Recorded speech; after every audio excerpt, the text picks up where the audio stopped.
bahwa penyalahgunaan kekuasaan yang sangat terstruktur, sistematis dan masif ini dilakukan oleh Presiden Republik Indonesia secara terbuka ya. Kenapa? Karena beliau memang kayaknya merasa bahwa dia adalah penguasa yang paling kuat di dalam jajaran Republik Indonesia saat ini ya. Bahkan beliau merasa dirinya lebih kuat dibandingkan bukan cuma legislatif dan yudikatif, tapi juga dibandingkan juga presiden-presiden sebelumnya.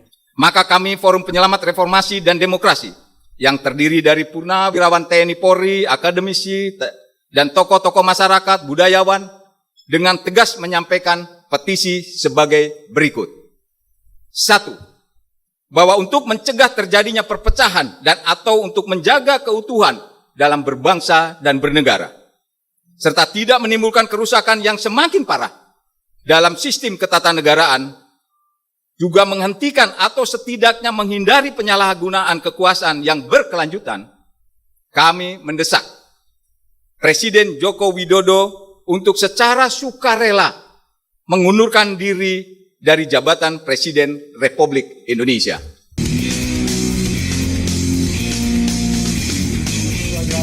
Semua lagi kita dikenal yang perlu imajinasi gratis tidak bayar. Subscribe. Assalamualaikum warahmatullahi wabarakatuh. Saya merasa sangat terhormat ini berada di tengah-tengah dari para petinggi TNI pada masa lalu ya, yang semuanya masih memiliki komitmen mengenai perjalanan demokrasi kita ya. Dan sebetulnya acara ini juga bukan acara sendirian ya, karena kita tahu ada juga kelompok-kelompok lain yang juga sudah menyuarakan hal yang sama ya, walaupun memiliki satu persamaan yang juga kita perjuangkan bersama ya, yaitu bagaimana menyelamatkan demokrasi Indonesia ya. Dan kita juga tahu bahwa menyelamatkan demokrasi Indonesia itu tidak cukup di dalam satu langkah sendiri-sendiri semata ya, tapi memang banyak langkah-langkah yang akan diambil. Saya beri contoh misalnya teman-teman di parlemen juga sedang mempersiapkan apakah mereka bisa mengajukan hak angket ya, yang mudah-mudahan itu juga akan lolos di parlemen ya, sehingga kemudian pembahasan mengenai kecurangan-kecurangan pemilu ini itu benar-benar bisa dikupas habis ya, supaya di masa depan kecurangan-kecurangan semacam ini tidak akan terjadi lagi ya.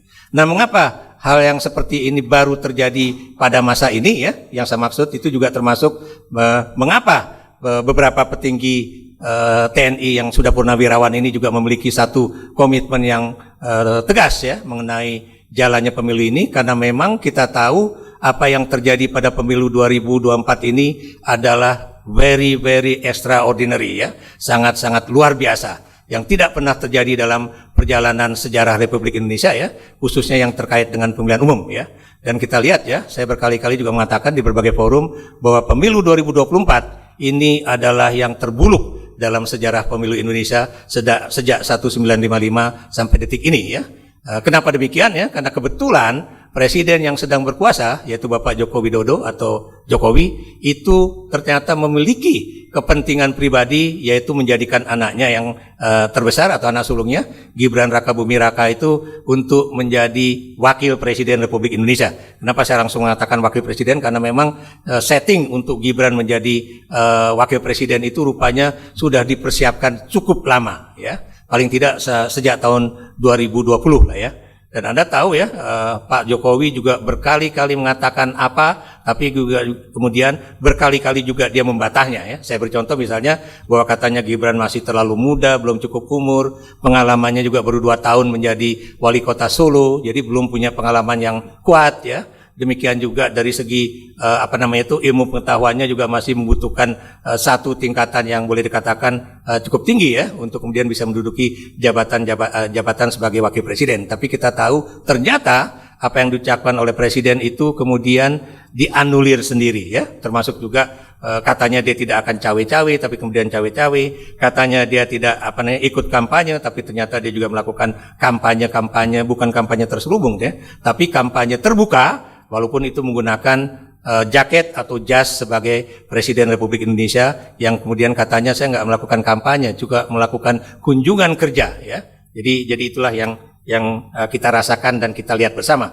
paling tidak ada beberapa abuse of power atau penyalahgunaan kekuasaan yang dilakukan oleh presiden. Yang pertama itu tentunya dalam kaitannya dengan undang-undang, ya, yaitu penggunaan Mahkamah Konstitusi, karena kebetulan ketuanya itu adalah sang adik ipar, ya, untuk kemudian melakukan rekayasa politik supaya Gibran itu sah bisa menjadi calon wakil presiden, ya.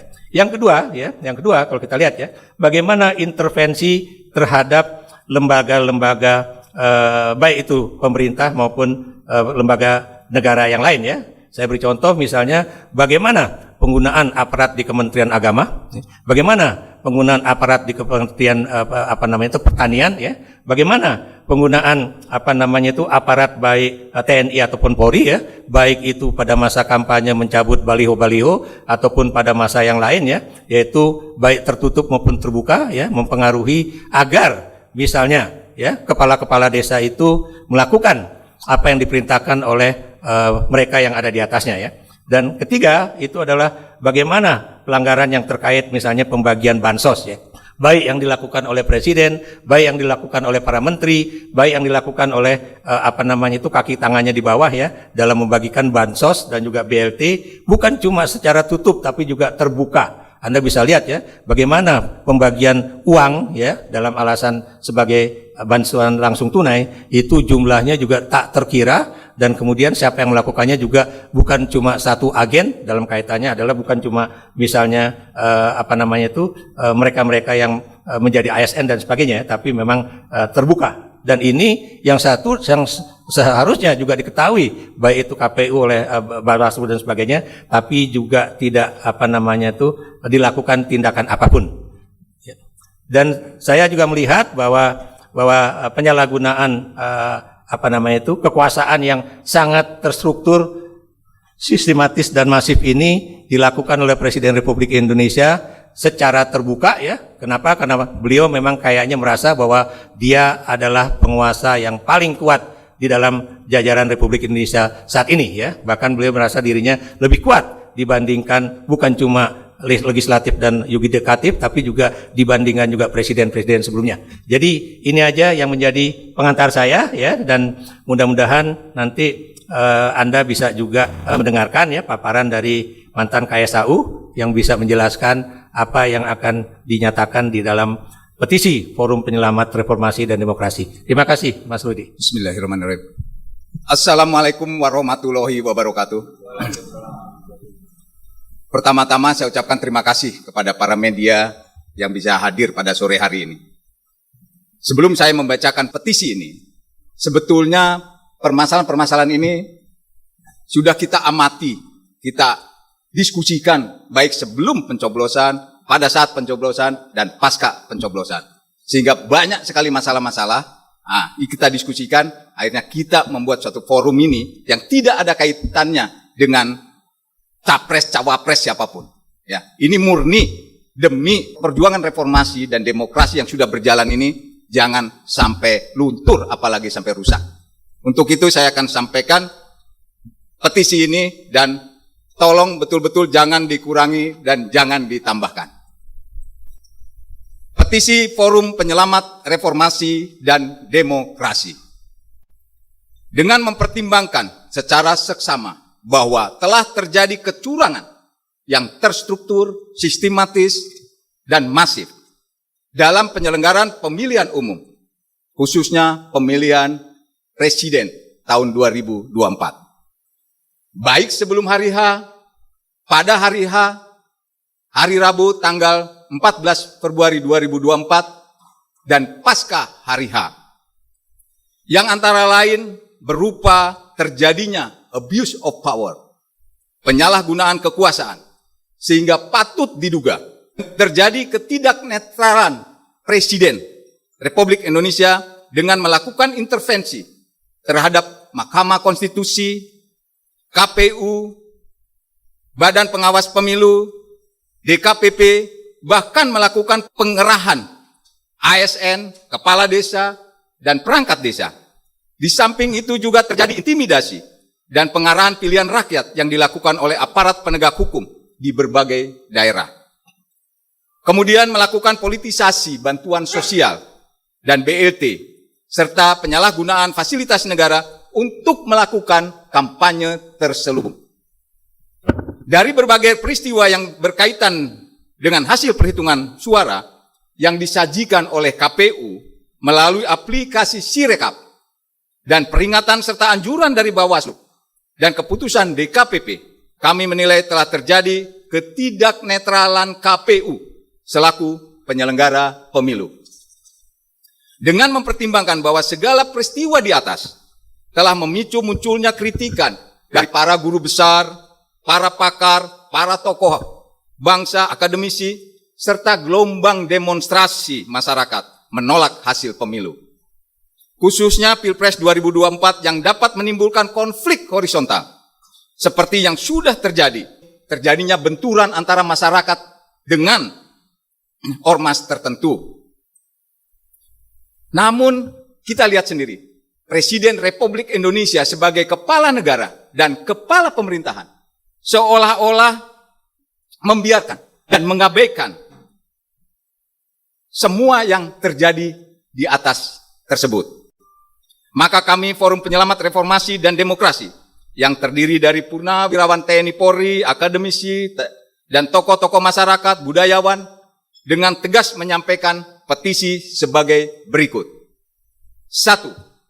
Bahwa untuk mencegah terjadinya perpecahan dan atau untuk menjaga keutuhan dalam berbangsa dan bernegara, serta tidak menimbulkan kerusakan yang semakin parah dalam sistem ketatanegaraan, juga menghentikan atau setidaknya menghindari penyalahgunaan kekuasaan yang berkelanjutan, kami mendesak Presiden Joko Widodo untuk secara sukarela mengundurkan diri dari jabatan Presiden Republik Indonesia. 2. Apabila Presiden Joko Widodo tidak mengindahkan poin 1 di atas, maka kami mendesak kepada DPR RI untuk mengajukan hak angket guna menyelidiki kecurangan pemilu 2024 serta dugaan penyalahgunaan kekuasaan dan anggaran negara oleh Presiden demi memenangkan pasangan calon tertentu dalam Pilpres 2024.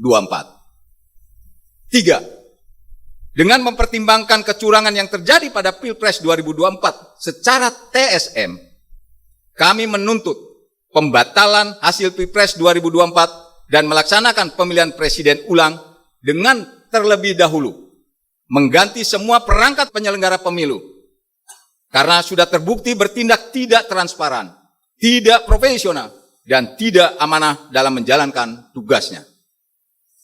4.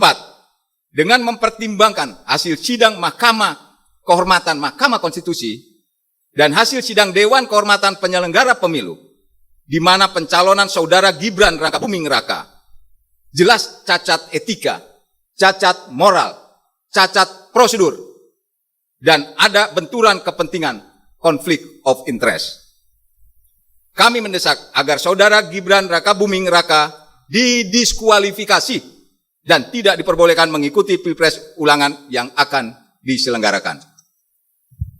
5. Kami mendesak kepada pimpinan TNI Polri untuk menjaga kehormatan dan kredibilitas institusi dengan tetap tegak lurus menjaga netralitasnya dan tidak membuka peluang dimanfaatkan oleh pihak tertentu untuk masuk dalam pusaran politik praktis.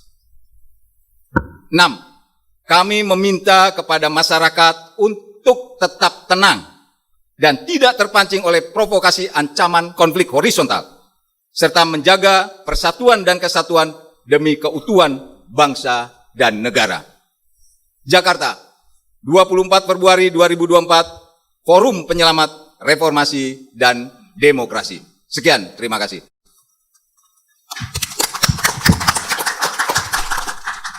Baik, terima kasih Bapak Agus Supriyatna. Untuk itu kepada media, saya beri kesempatan untuk bertanya 3 pertanyaan. Kemudian setelah itu bisa doorstop kepada siapapun tokoh-tokoh yang ada di sini untuk berbicara. Ada Kang Sobari, ada Profesor Ikrar, ada Pak Bernard Kensonda, dan beberapa tokoh yang lain. Ada Pak Agus Supriyatna juga, ada Pak Roy Martin, ada tokoh-tokoh perempuan hebat di belakang saya, dan tokoh-tokoh lainnya. Ya, terima kasih. Ya, kita tahu ya bahwa dari paslon 1 dan paslon 3 ya sedang menunggu apakah kemudian PDIP dan juga tentunya P3 itu akhirnya akan mengajukan angket ya. Dan kita tahu dalam sejarah Indonesia pengajuan hak angket itu bukan suatu yang mudah ya. Kenapa demikian? Karena biasanya itu akan ditentukan oleh ketua umum partai ya. Para ketua umum partai dari paslon nomor 1 kemarin ya itu sudah membuat suatu keputusan bersama bahwa mereka akan mendukung hak angket ya. Walaupun kita belum tahu apakah misalnya presiden akan mendekati 1, 2 atau ketiga ketua umum partai ya untuk kemudian bisa mengubah posisi mereka ya atau yang disebut dengan masuk angin itu ya. Dan kita juga belum tahu apakah P3 itu juga akan ikut di dalam hak angket karena ada juga pernyataan dari petinggi P3 yang katanya nggak mau ikut ya. Walaupun kalau saya lihat dari PDIP karena sudah mendapatkan green light dari ketua umum partainya ya Ibu Megawati Soekarno Putri, mudah-mudahan PDIP akan satu suara dan tegak lurus dengan ketua umumnya ya. Termasuk juga Sang Putri Puan Maharani yang sekarang sudah sedang menjadi ketua DPR Republik Indonesia ya. Nah, kalau pengajuan hak angket ini lolos dan ini buat saya adalah suatu peristiwa yang sangat bersejarah ya, suatu peristiwa politik yang sangat bersejarah karena pertama kali dalam sejarah Indonesia bahwa pemilu itu akhirnya dihak angketkan. Dan kalau itu lolos ya, tadi saya katakan berbagai kecurangan politik pemilu itu bisa dikupas tuntas. Baik dari sisi pra pemilihan umum ya, itu yang tadi sudah dikatakan oleh Pak Agus Supriyatna ya, maupun yang pada saat pelaksanaan dan juga pasca pelaksanaan. Karena terus terang ya, saya tuh kalau nonton televisi mendengarkan penjelasan, saya juga tadinya nggak ngerti kenapa kok si rekap itu dipertanyakan, dipersoalkan, karena buat saya itu cuma alat ukur aja. Ternyata kalau ngelihat dari bagaimana hitung-hitungan angkanya itu turun, itu benar-benar auzubillah min zalik ya. Saya bisa baru tahu tuh bahwa mau diputer balik kayak apa, begitu angka nomor 2 itu nggak bisa diubah-ubah, ya jatuhnya begitu juga ya. Atau bahkan kemudian ada juga misalnya video pendek yang memperlihatkan ya, teman saya juga ya, alumni UI juga ya, yang kebetulan menjadi surveyor atau pollster yang sudah membuat satu angka yang menyatakan nomor 1 dapat berapa, nomor 2 dapat berapa, nomor 3 dapat berapa, angkanya persis dengan hasil quick count. Ini buat saya auzubillah min zalik.